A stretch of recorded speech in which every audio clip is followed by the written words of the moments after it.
नमस्कार, मैं सोनिका जुयाल। आप देख रहे हैं नेशनल मीडिया न्यूज। चलिए नजर डालते हैं प्रत्येक राज्य की हर छोटी बड़ी खबर पर। पर्यटन नगरी मसूरी पहुंचने पर आचार्य गोपाल मणि का श्री राधा कृष्ण मंदिर सभागार में भव्य स्वागत किया गया। सैकड़ों की संख्या में पहुंचे भक्तों ने आचार्य का आशीर्वाद प्राप्त किया। इस दौरान एक गोष्ठी का भी आयोजन किया गया, जिसमें 20 नवंबर को दिल्ली में होने वाली विशाल रैली के लिए विचार विमर्श किया गया और अधिक से अधिक गौ भक्तों से दिल्ली पहुंचने का आह्वान किया गया। इस अवसर पर आचार्य गोपाल मणि ने कहा कि 20 नवंबर को दिल्ली में गाय को गौ माता का दर्जा देने के लिए विशाल रैली का आयोजन किया गया है, जिसकी शुरुआत पर्यटन नगरी मसूरी से की जानी है। उन्होंने कहा, राज्य सरकार द्वारा गाय को गौ माता का दर्जा का प्रस्ताव केंद्र सरकार को भेज दिया गया है।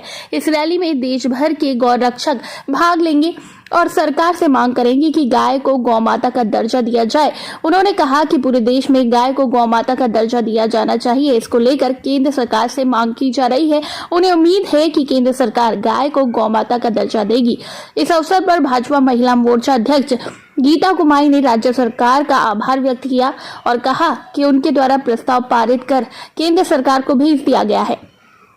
उन्होंने आह्वान किया कि अधिक से अधिक संख्या में लोग दिल्ली में होने वाली रैली में भाग ले और गाय को गौ माता का दर्जा दिलाने की मांग उठाएं।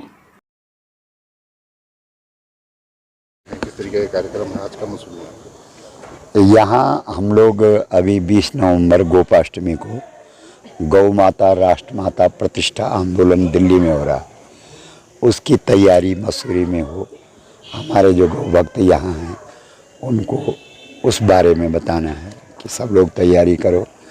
और गौ माता जो कि जब अंग्रेज़ लोग इस देश के अंदर आए तो उन्होंने जो हमारे वेदों में पुराणों में गाय को माता का सम्मान दिया गया है, उस गौ माता को उन्होंने पशु का दर्जा दिया। और जब गाय पशु हो गई तभी उसकी आज ये दुर्दशा जो हो रही, क्योंकि पशु के काटने का भी कानून है। पशु को व्यक्ति तभी तक रखता है जब तक उससे फ़ायदा होता है, लाभ होता है। जब उससे लाभ नहीं तो उसको निकाल देते हैं, जब और देखा तो उसको काट भी देते हैं। तो इसलिए हमारा जो ये आंदोलन है ये 2008 से चल रहा है। अभी तक हम लोग इस देश के हर जनपद में, हर ज़िले में जा चुके हैं और दिल्ली के अंदर 3 बार आंदोलन कर चुके हैं। ये चौथी बार है और इस बार गोपाष्टमी 20 नवंबर को पड़ रही है। पूरे देश के गौ भक्त इकट्ठे हो रहे हैं और भारत सरकार के सामने इस मांग को रख रहे हैं कि पशवो न गावा, गाय पशु नहीं है, उसे माता का सम्मान दिया जाए। सर, जो राज्य सरकार की मदद मिल रही है, राज्य सरकार ने तो यहाँ से प्रस्ताव पास करके भेजा है। हमारे जो उत्तराखंड विधानसभा है उसने प्रस्ताव को एक पंक्ति का प्रस्ताव पास करके केंद्र को भेजा है कि गौ माता को राष्ट्रमाता का सम्मान मिल जाए।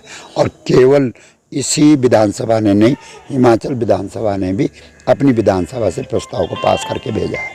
केंद्र सरकार की किस तरीके की नीति है इसको? अब ये तो हम लोगों ने तो यही कहा कि वहाँ उठे ये जो गौ माता को राष्ट्रमाता का सम्मान देने का केंद्र सरकार इस बात को करे, क्योंकि केंद्र ने गाय को राज्यों पर छोड़ा हुआ है और राज्य चाहे तो उसको माता माने, राज्य चाहे तो उसको पशु माने, लेकिन जब तक केंद्र इसमें पहल नहीं करेगा तब तक ये काम नहीं हो सकता।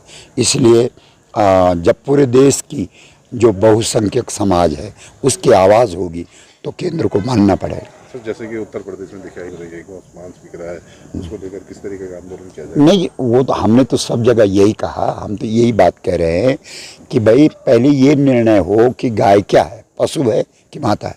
अगर पशु है तो कटेगा, क्योंकि पशु काटने का तो कानून है देश के अंदर, तस्करी भी होगी। होता क्या है कि जब जो गौ तस्कर हैं वो गाय को ले जा रहे हैं, हमारे जो गौ रक्षक हैं, गाय वाले लोग हैं, गौ भक्त हैं, वो उनका पीछा करते हैं, पकड़ते हैं, थाने तक बात पहुंचती है। तो थाना तो कानून से चलता है ना, तो वो कानून में देखते हैं कि गाय क्या है, तो वो देखते हैं गाय तो पशु है, तो ये व्यक्ति तो पशु ले जा रहा था, इसको तो अधिकार था, तो वो उल्टा गौ भक्तों पर मुकदमा दायर हो जाता है। तो ऐसे ही तो देश के अंदर हो रहा है। तो जब तक गाय को पशु से माता का दर्जा नहीं मिलेगा तब तक ये समस्या बनी रहेगी। और सर, जो आपका जो 20 तारीख को गए हैं उसको लेकर पूरे देश से लोग आएंगे, कहाँ से? पूरे देश से आएंगे लोग, 29 राज्यों से आएंगे लोग। Thank you. आज गोपाल मणि जी मसूरी आए हैं, गौ भक्त हैं, आप भी गौ भक्त हैं बहुत बड़ी, तो किस तरीके से देखते हैं इस पूरे कार्यक्रम को? पहले तो हमारा सौभाग्य है मसूरी वासियों का कि हमें महाराज जी के दर्शन हो रहे हैं। महाराज जी ने बहुत ही अच्छी मुहिम छेड़ी है और जैसे कि आपको पता है मेरा भी एक अभियान है, गौ सेवा ही सबसे बड़ा तीर्थ एवं पर्यावरण रक्षा ही असली देश प्रेम। तो हम सब गौ भक्तों को मिलके इस मुहिम को आगे बढ़ाना चाहिए। महाराज जी के पीछे चल के जो उनकी मांग है उसके लिए सबको मिलके मांग करनी चाहिए। और आज महाराज जी के माध्यम से ये भी पता चला कि हमारे राज्य सरकार से तो प्रस्ताव जा चुका है केंद्र को, तो मैं राज्य सरकार का भी धन्यवाद करती हूँ और विश्वास है कि केंद्र सरकार भी इसको पास करेगी और ये होना चाहिए।